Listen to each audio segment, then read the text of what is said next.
guys, what's up? I'm Chef Porter. This is class number 6. Yeah, class number 6 puts the lotion on the skin. I'm sorry, I couldn't help myself. We're actually making salve today, but here at Green Springs. So this is something that I've been wanting to do for a while because I think this is one of the more important, ways to get this mess. I know it's something that a lot of people have relied on, myself included, in the past, like, salve or an ointment that isn't really going to give you much of a head change, but it's going to really, you will really feel it in your body. And it's great because you get to play with a lot of different ingredients and customize and tweak and really kind of weaponize this thing for your specific ailments.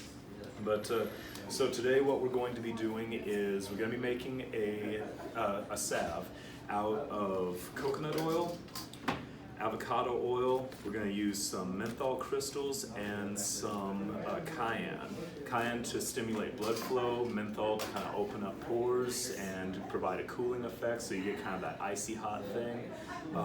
And we're going to be obviously using our CBD today. This is a lifter strain that has it's a 17% CBD content. So using about 7 grams of that, we're going to be getting around between 11 and 1,200 milligrams of usable CBD out of that. So it's being able to make this stuff in your house, like especially when you look at the salves, like, oh, this bottle of salve contains 200 milligrams or 300 milligrams, and it's $60. Well, you can buy a quarter of CBD and get something that's 3 times as potent. Oh, so someone's having a good time out there in the hallway. Oh, all right. So let's get to it. As always, we start with decarbing our product. And for those of y'all, if anyone is playing along at home, just joining us. Decarboxylation is very important because it makes the THC or the CBD bioavailable. Your body can't really do anything with it when it's got that A molecule attached to it, which is how it comes out raw, naturally. When you light it up, burn it, whatever, heat it up, the A evaporates. In cannabis, the A evaporates off the THC molecule at around 220, 240 degrees. When in CBD, it evaporates around the 260 to 280 mark is what all the research that we're finding tells us. So, depending on what you're trying to decarb, heat up, and use, that is where you want to start. If you're doing the cannabis is a little more delicate, so if you're decarbing cannabis, you want to do it for about 20, 30 minutes, something like that. One of our class goers actually has some good success with decarbing straight in the oil. He's got like a fancy setup with like a laser digital read thermometer and induction burner and all that stuff. If you don't have that, or you just want to like make it like where you can just set it and forget it, we'll go through that method, which is the oven method. You want to start with, as always, we get our parchment paper.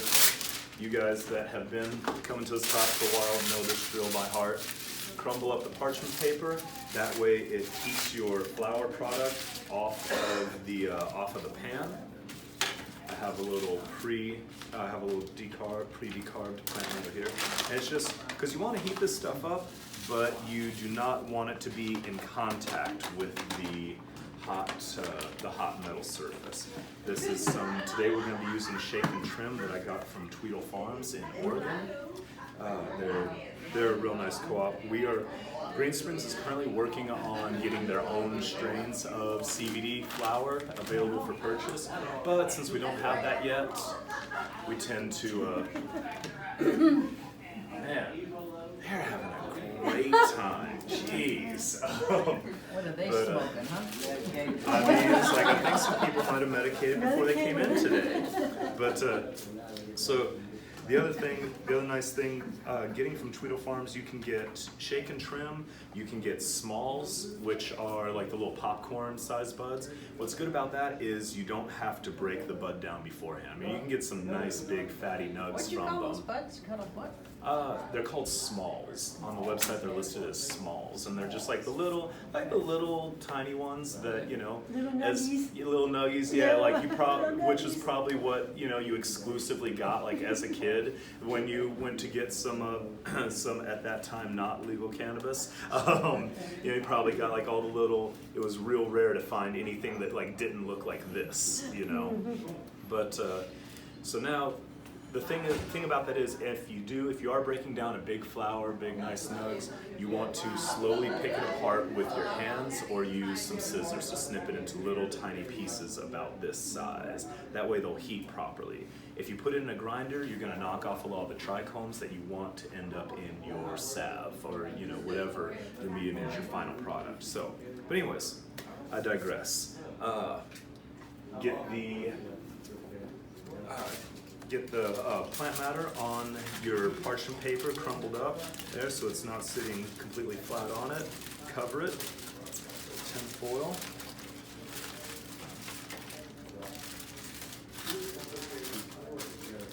And when it comes out, it's going to look something like this.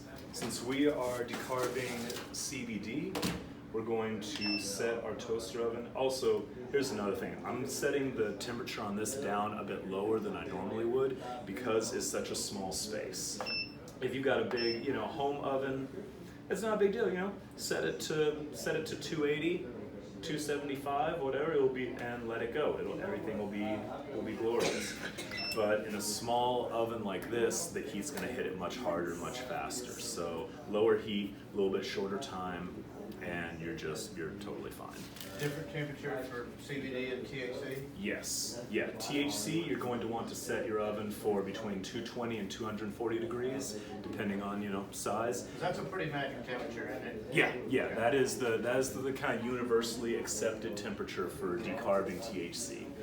And like 20, 30 minutes, something around there, dependent again on your oven.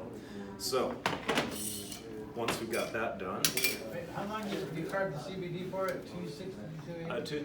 I actually scaled it back. I know in a couple previous classes we were saying 40 to 50 minutes, and I've been thinking about that. I've been thinking about everyone else's stories about it and some of my own experience. So I'm actually going to recommend scaling that back to 30 to 40 minutes. Don't have to do it quite so hard, and it seems to yield a little bit better results, and plus, the bud looks just a little bit nicer, not quite as dark. But so, what we're going the method that I'm going to do today for extracting this into the oil, we're going to do the mason jar and crock pot method, which is super easy. It takes a while, but it's a set and forget thing. It's odorless. You don't have to worry about your neighbors smelling it if they're the nosy types. But just get a good sized mason jar.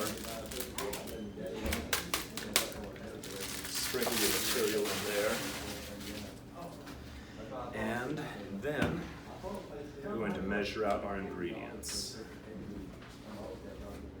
So for this, we're going to do about 14 ounces of oil. So I'm going to start with 8 ounces of avocado oil. The avocado oil you can get in a lot of different places. I got this particular bottle from a local natural grocer over in Bismarck called Little Tree. They've got a lot of good products, pretty much everything you would need to make this sort of thing. Hey, how's it going? Welcome. Doing great. But yeah, they've got a wide range of different oils, creams. They've got beeswax, they've got carnilla, they've got a range of bulk spices and things like spices, herbs, teas, things like that. So you can really put whatever you want. So, all right, start with 8 ounces there of that. Yeah, you didn't triple it. All right, and then we're going to do about 6 ounces of the coconut oil. I have to take the top off this before I start.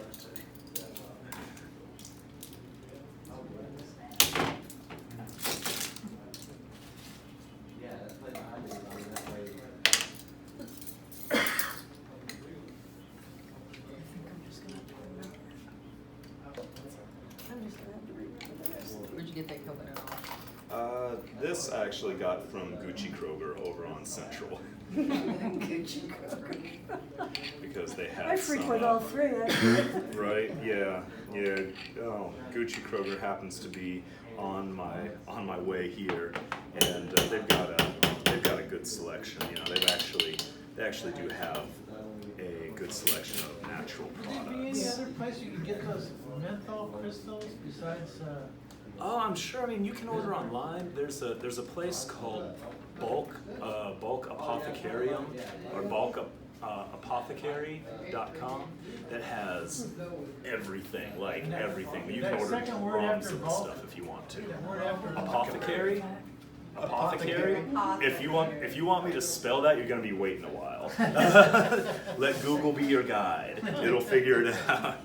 But yeah, they have literally everything you could want for making this kind of thing. That's good, thanks. Yeah, they've got you can get, and I mean you can get it in small batches, or you can literally order barrels, drums of coconut oil, avocado oil, things like that.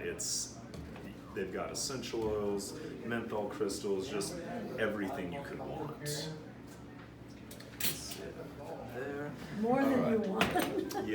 Yeah, really. So now, all right, for this particular, as was mentioning, for this one, we're going to add some cayenne powder to help stimulate blood flow, give you a little heating, warming sensation. Teaspoon? Actually, I'm gonna do multiple teaspoons, but I was going to do a tablespoon and a half, but I just used that tablespoon to scoop out the coconut oil, so that's not gonna work right now. So instead, I'm gonna do about like a good healthy 3 teaspoons. You just may as well put it all in. Go ahead. Yeah, Go for it. What the hell? yeah, exactly. Stimulate that skin. Right. Yeah. Is it a burn when you actually put it on? It should just be a nice warming Tingle. thing. That's also, yeah, it's gonna give a good tingle. If it does wind up being too much, you can always add some more oil, kind of dilute it down. But all right, so got all that in there. We're going to wait to add the menthol crystals until later in the process, once we're actually melting it down. Okay. So, got all that in there. We're gonna take this, move it over to our slow cooker.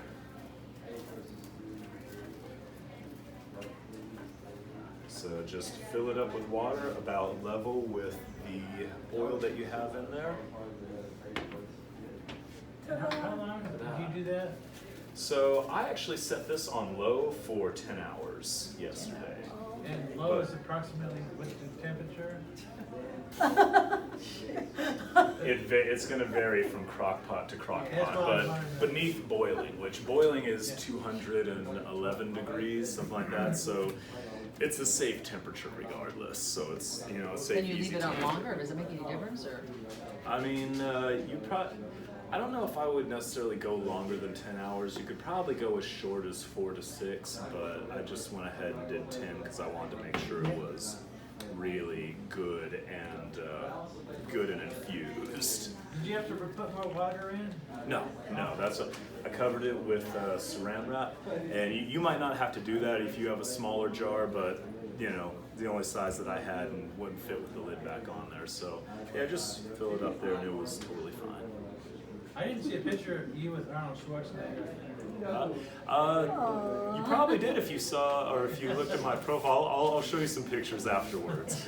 I've got a few of them. It's true. The product went in the jar in the crock pot? What's that? The Yes. dry product is in the jar in the crock pot? Yes, correct. Dry product is now in the jar in the crock pot, and we're gonna say magically, now 10 hours later, poof, Ta-da! here we are. We've got our, yeah, that's right, by the magic of television. So, now what we're gonna do, we're gonna set up a double boiler over here. So I'm just gonna go and bring this on center.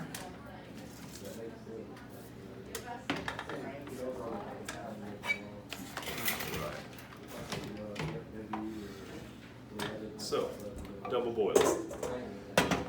We're going to take a little pantyhose because that's our new favorite thing to strain with. You may as well use it for that, because you don't use it for anything else anymore. Right? It's inexpensive too. It's super inexpensive, yeah, like 50 cents for a couple of them versus the, how much the cheesecloth costs, and it doesn't strain quite as finely.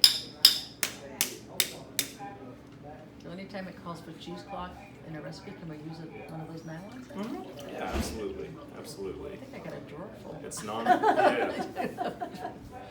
To go look, see. Yeah, there we go. All right, so now we've got our 14 ounces of oil, and to that we're going to add, so depending on how thick of a salve you want, how hard you want it to be, you can add between, it's either a 4-to-1 ratio or a 5-to-1 ratio, or actually no, it's a 3-to-1 or a 4-to-1 ratio of beeswax to your oil. Me and my wife were kind of going around about this yesterday. She prefers a 5-to-1 ratio. So which is the 5 and which is the 1? The 5 is the beeswax. The 5 parts oil, Yeah, and okay. to 1 part bees, or to Okay. 2 parts beeswax, or 1 part beeswax rather.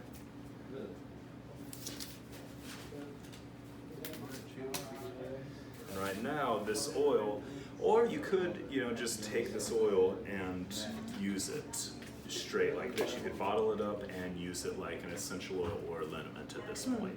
Or, as we're going to continue to do, you can take the beeswax and melt that in there to make a nice little salve. And I wasn't thinking about opening the ball. I was like, oh, I'm not gonna have to cut anything today. I don't need my knives. I'm thinking about having to open this bag. Yeah, you got a pocket knife on you, sir? Actually, no, I don't, but I do have. Key. That'll sharp little key. That'll work. Thank you, sir. Yeah, You look a little jagged. Thank you, sir. Definitely. All right, so we'll just try backing that up like so. All right, now we got our beeswax. So we're going to add a little over 2 ounces by volume. Actually, it's going to be. You order that at the same place? Little Tree? Yes. Yeah. All right, so.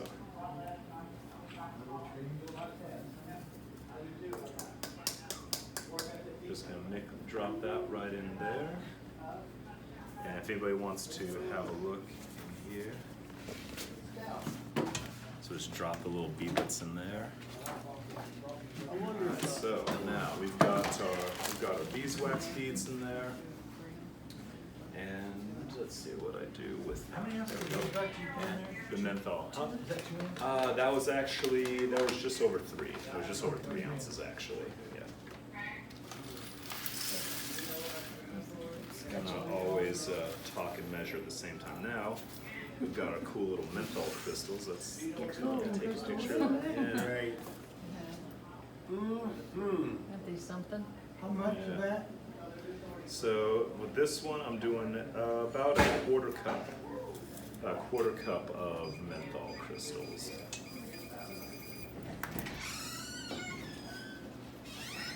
Just drop that in there.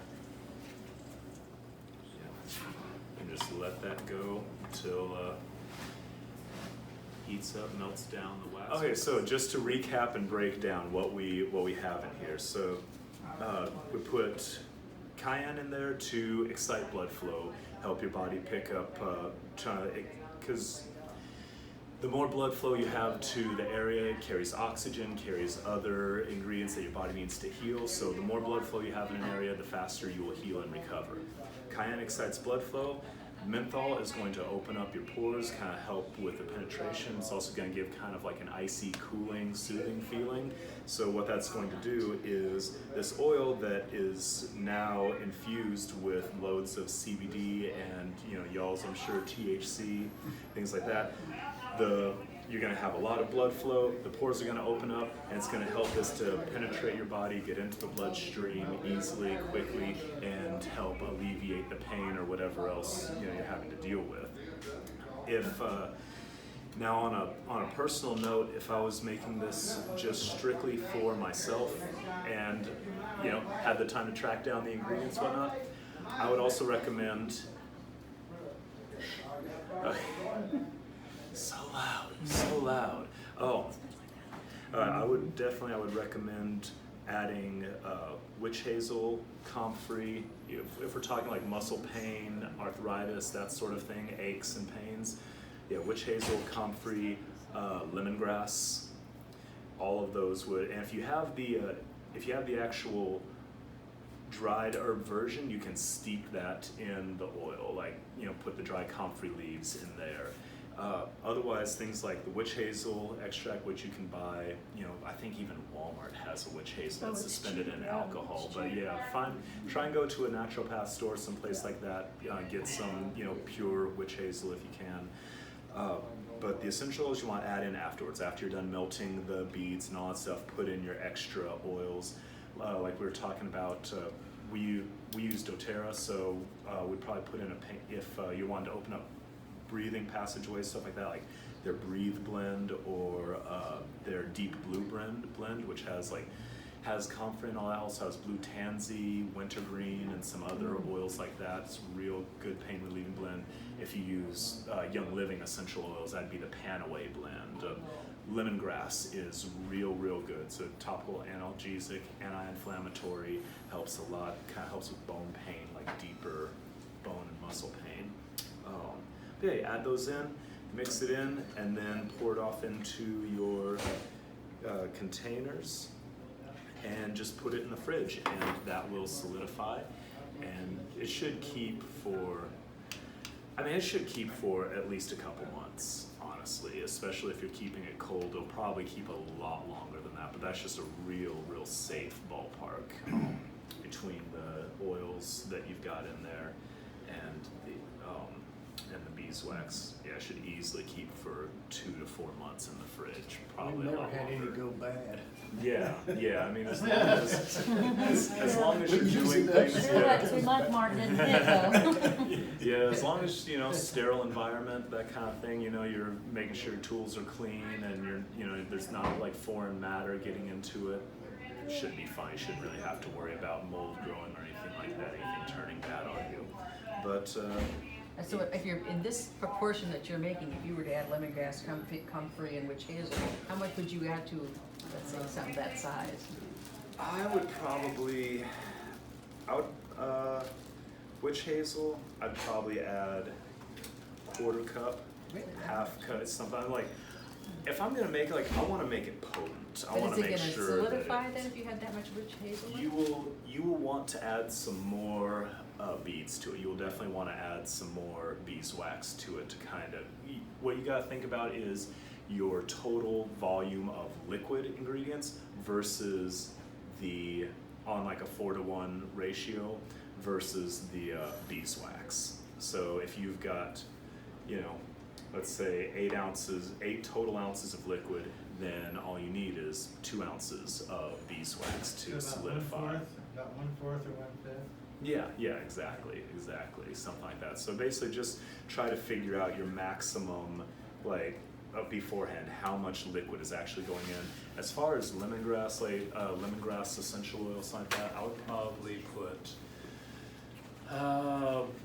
something like that, probably about 20-30 drops, which is might be a little excessive, but it's going to work, you know, like I don't wanna have to slather a whole bunch on, I wanna just be able to take a little bit, rub it on, rub it in, and get the effects, and then also it's not so much of a placebo effect too, you just put a little bit in just trying to be stingy, it's not really gonna work as good, so, you know, and if you find that, because some of these oils are hot, so if you find that your skin's just a little too sensitive, dial back the paprika, dial back the lemongrass, and you should be just fine. Or add in a soothing oil like lavender. Oh, copaiba, that's another good one. But copaiba's kind of like copaiba's like the Exotic. stand-in for CBD and all that stuff. It's another oil. There's certain oil companies that are utilizing copaiba, which is a derivative of cannabis and hemp. Like it's another cousin that's even further removed from the party, and thus, you know, it ruffles so few feathers that it's like being bottled in Utah and nobody has a problem with it. Oh, That's how safe copaiba is. Worthless. Yeah, I mean it's definitely not worthless. It has its benefits, Yeah. but you know, if you've got access to THC and CBD, Why not? why not use that? You know, as far as what you're trying to get from that, I feel like copaiba would definitely help. Oh, yeah, here you can see this is cooled down. It's already kind of solidifying. The beeswax is already solidifying there. These are starting to kind of get a little Yeah, film see the over. color's changing. Yep. Just in the time that we've been standing here talking. But so yeah, that's basically it, guys. I'll let you know how it works on these kidneys. Awesome. Thank you Yeah. everyone so much for coming. Thank you. Oh, Yeah, that was great, man, we really appreciate it. that's, see you all next week. Thank you so much for